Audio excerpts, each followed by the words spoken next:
But let's talk about his overall loan spell, Ali Al-Hamadi at Stoke, because he had a good start, scored on his debut away at Hull City, but only went on to score one more goal after that. I think 15 games in total. How would you sort of recap his loan as a whole?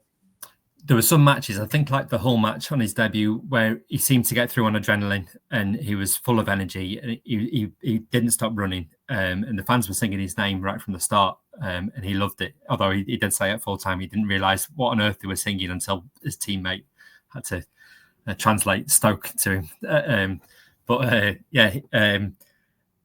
He seemed, I think you could tell for a large part that he was a player who hadn't played much in the previous 12 months.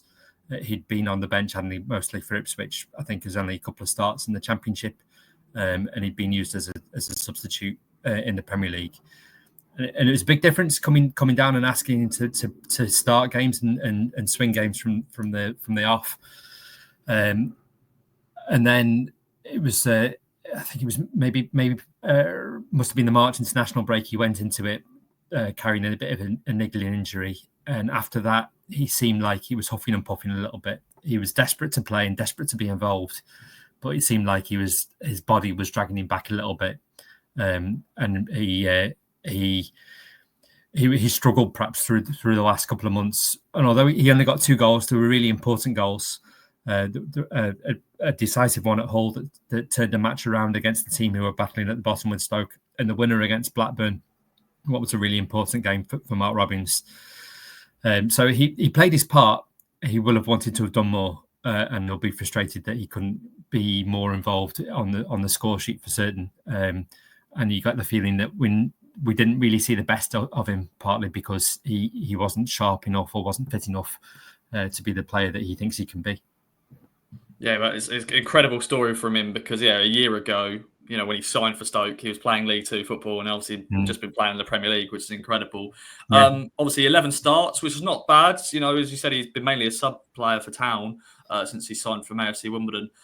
What sort of positions did he play? Was he just the target man up top? Well, it probably didn't help him, actually, that he came into an injury crisis at Stoke. Sam Gallagher was injured. Tom Cannon had obviously been recalled. And they really had to rely on him straight away. And I think in an ideal world, he would have been able to come out in a couple of games and be eased back in. But such was Stoke's situation that he was asked to play a lot more football than perhaps he was ready for. So perhaps that can we should bear that in mind as well. Centre forward is how he played.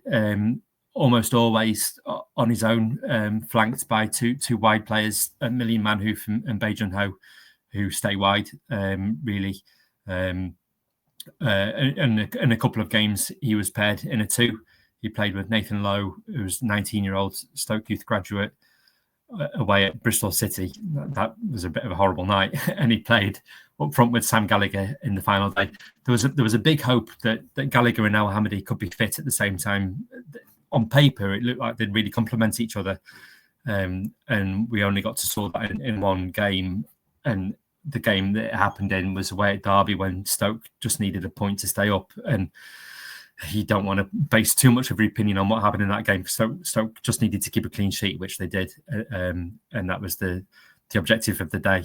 I'm told, I think maybe in a 2 is where he'd be most effective at the moment in the Championship. But when he's fit, he would certainly run his socks off for the team.